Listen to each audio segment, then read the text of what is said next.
What happens when a man who went from sleeping in his car to becoming one of the most successful entertainers in America sits down across from a host who thinks she can tear him apart with clever insults, only to discover that some people have been through too much to be intimidated by words? What you're about to witness is one of the most satisfying confrontations ever captured on daytime television. The moment when Steve Harvey, the man who built an empire on making people laugh, turned the tables so completely that his attacker had no choice but to flee the battlefield. The studio went silent, the audience held their breath, and then something happened that had never happened before in the history of The View. Before we dive into this incredible story, make sure to subscribe and drop your thoughts in the comments because, trust me, you're going to want to talk about this one. The morning had started with the usual energy at the View studios. Steve Harvey was coming on the show to promote his latest venture, and everyone expected the interview to be entertaining. Steve had a way of lighting up any room he walked into, a natural charisma that had taken him from struggling stand-up comedian to media mogul with a portfolio that included television shows, books, and a radio empire that reached millions of listeners every day. Steve arrived at the studio dressed impeccably in one of his signature suits, his famous mustache perfectly groomed, his smile already warming up the production staff before the cameras even started rolling. At 67 years old, he had achieved a level of success that most people could only dream of, but he had never lost the common touch that made him relatable to audiences across every demographic. In the green room, his team reviewed the talking points, but Steve waved them off with a laugh. He had been doing interviews for 30 years. He didn't need preparation. What he needed was to be himself, because that authenticity was what had gotten him this far.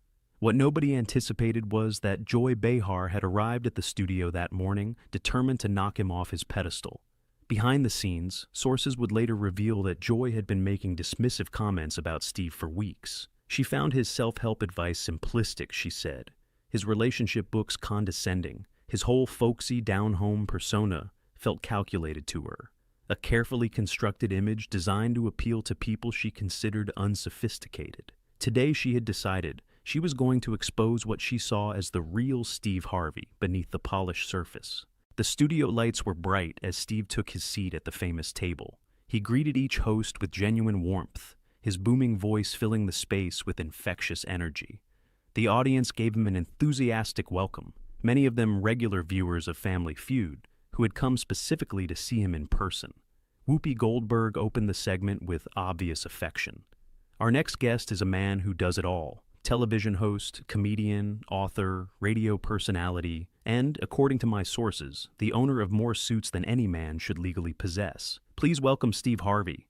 The applause was warm and sustained. Steve stood up briefly to acknowledge the audience, turning in a circle with his arms spread wide, showing off his perfectly tailored navy blue suit.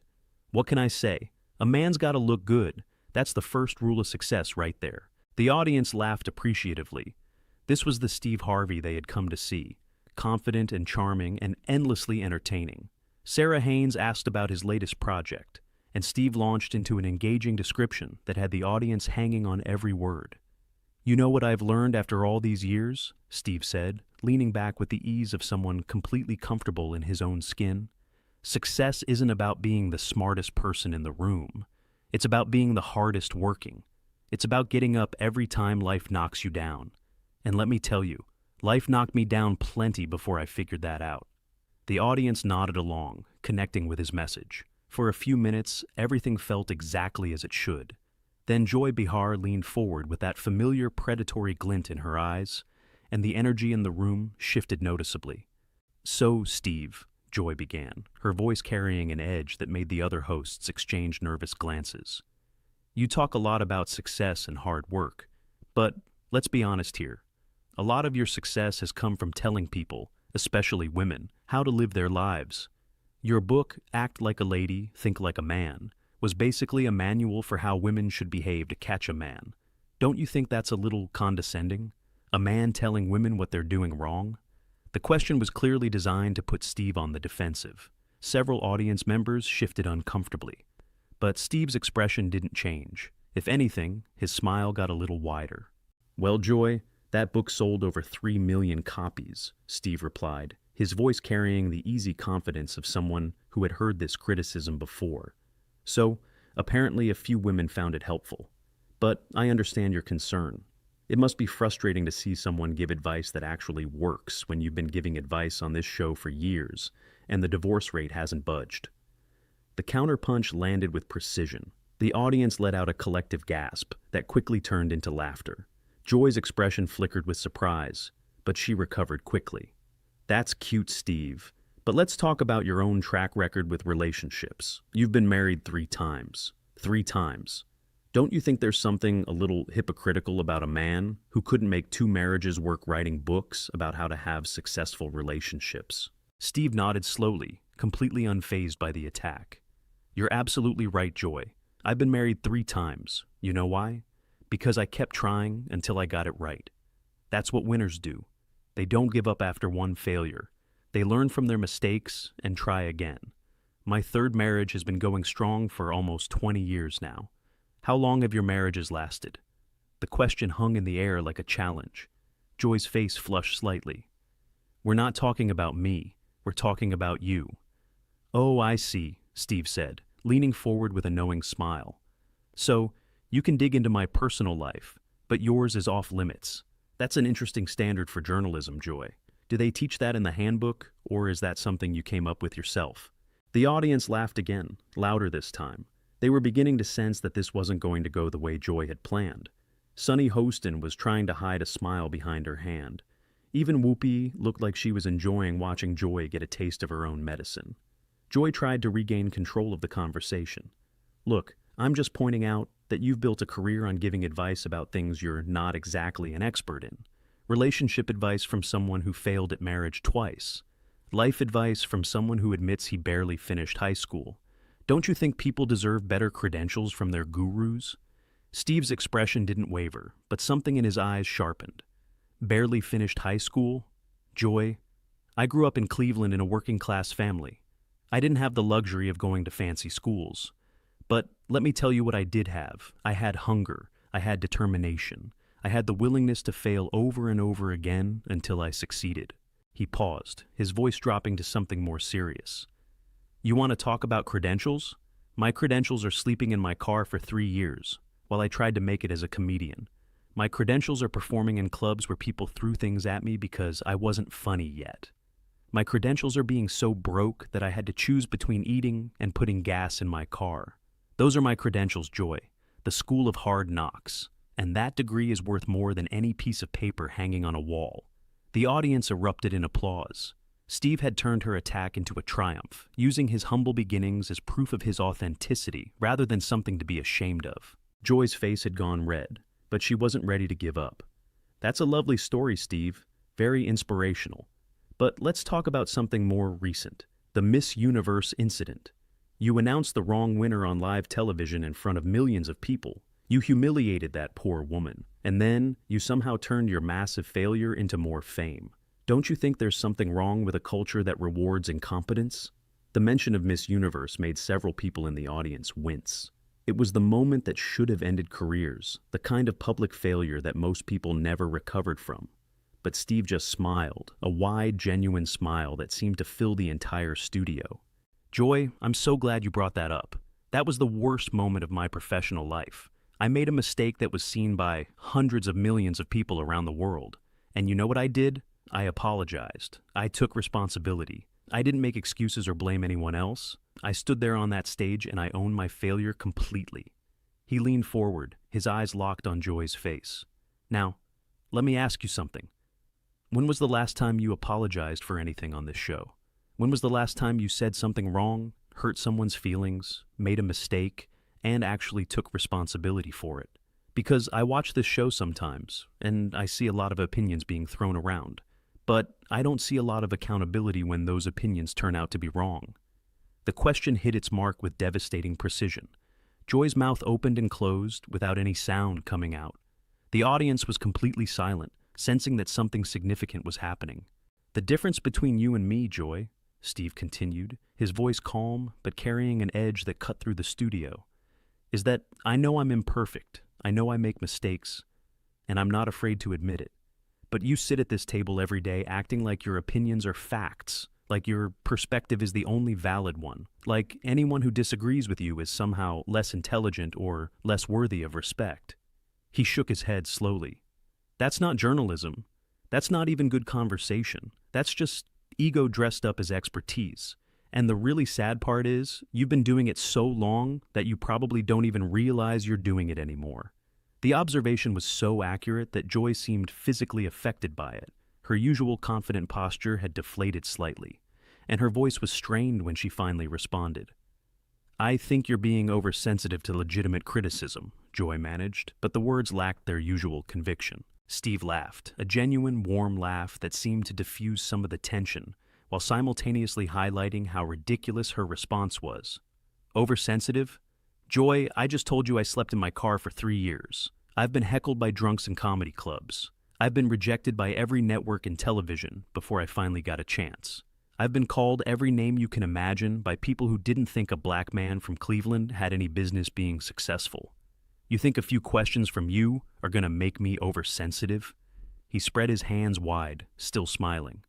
Baby, I've been through too much to be bothered by someone who thinks their opinion is the most important thing in the room. I've faced real adversity, real struggle, real failure, and I'm still here, still smiling, still succeeding. So, with all due respect, you're going to have to try a lot harder than that if you want to rattle me. The audience burst into applause. Steve had not only deflected every attack, but had somehow managed to do it while remaining likable and even charming. Joy, by contrast, was looking increasingly uncomfortable. Sarah Haynes tried to redirect the conversation. Maybe we should talk about Family Feud and the incredible run you've had with that show. But Joy wasn't ready to surrender. Actually, I have one more question. Steve, you've made a lot of comments over the years about your faith, about God's plan for your life.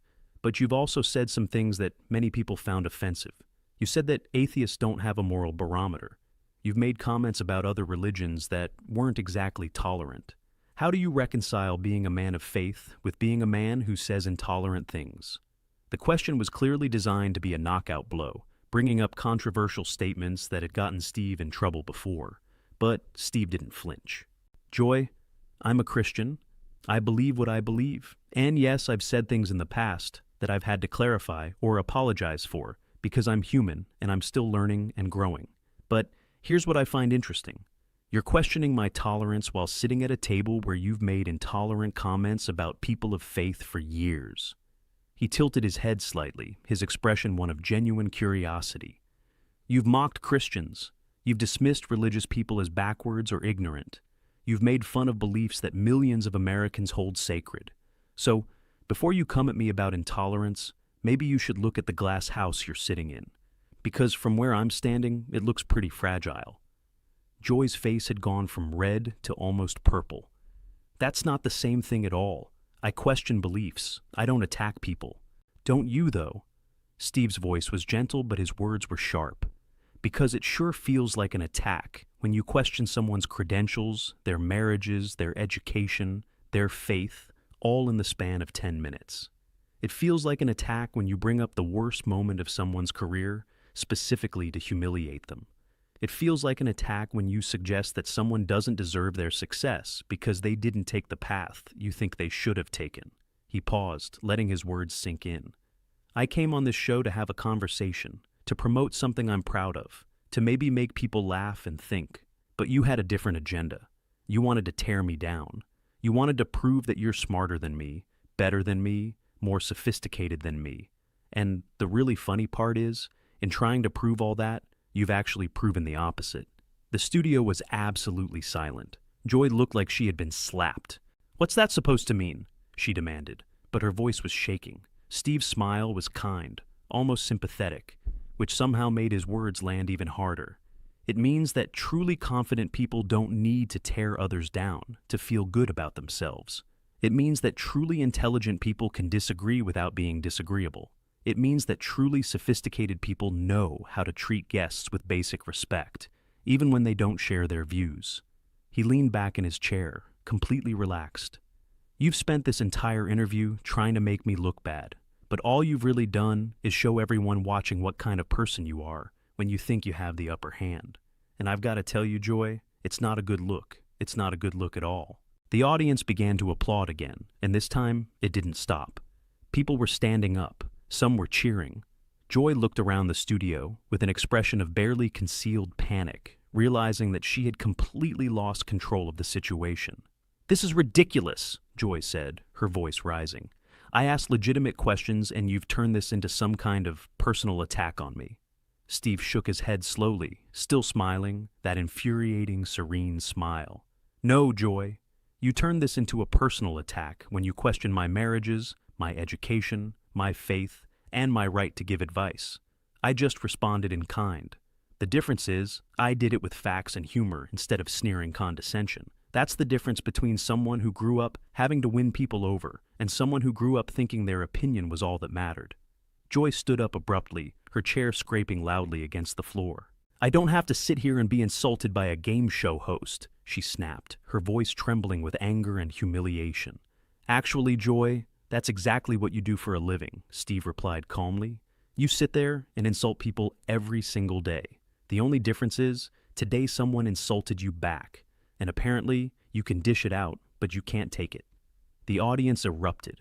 It was the kind of response that would be replayed millions of times, shared across every social media platform, quoted in articles about the most savage moments in television history. Joy stood frozen for a moment, her face a mask of fury and embarrassment. Then, without another word, she turned and walked off the set. The audience gasped, then cheered even louder. The remaining hosts sat in stunned silence, clearly unsure how to process what they had just witnessed. Whoopi finally found her voice. "Well, I think we need to take a commercial break." But Steve held up his hand gently. "Before you do that, Whoopi, I just want to say something." He turned to address the audience directly, and the cameras captured the full weight of his presence, the same presence that had made him a star. "I didn't come here to fight with anyone. I didn't come here to embarrass Joy or to prove anything about myself. I came here to have a conversation. But when someone comes at you with disrespect, you have two choices. You can let them walk all over you, or you can stand up for yourself with dignity. I chose dignity." His voice softened slightly. "I've been blessed beyond measure in my life. I've gone from having nothing to having everything I ever dreamed of. And along the way, I learned that you teach people how to treat you. If you let them disrespect you, they'll keep doing it. If you show them that you respect yourself, most of them will respect you too. And the ones who don't, well, they usually end up walking off sets." The audience laughed warmly, and Steve smiled that famous smile. "Now, I believe you wanted to ask me about Family Feud, Sarah." The show continued somehow, with Steve charming the remaining hosts and the audience as if nothing unusual had happened. He talked about his show, his family, his upcoming projects. He was funny and warm and exactly as likable as he had been before Joy tried to tear him down. But everyone in that studio knew they had witnessed something historic. For the first time in the show's long history, a guest had so thoroughly defeated a host that the host had been forced to retreat in humiliation, not through anger or cruelty, but through wit, wisdom, and an unshakable confidence that came from having survived worse than anything a talk show host could throw at him. And as the credits rolled and the audience filed out, still buzzing about what they had seen, one thing was absolutely clear. Steve Harvey had walked into The View as a guest and walked out as a legend. Not because he had been mean or vindictive, but because he had shown everyone watching exactly how to handle a bully, with humor, with grace, and with the quiet certainty of a man who knows exactly who he is and isn't afraid to defend it. The aftermath of that interview would dominate social media for days. Clips of Steve's devastating comebacks would be shared millions of times. Joy's walk-off would become a meme, a symbol of what happens when someone who is used to attacking others finally meets someone who refuses to be a victim. Think pieces would be written about the moment, analyzing what it revealed about celebrity interviews, about power dynamics, about the difference between confidence and arrogance.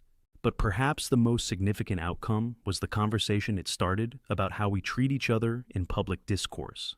Steve had demonstrated that it was possible to defend yourself without losing your dignity, to win an argument without destroying your opponent, to stand up for yourself while still remaining fundamentally decent.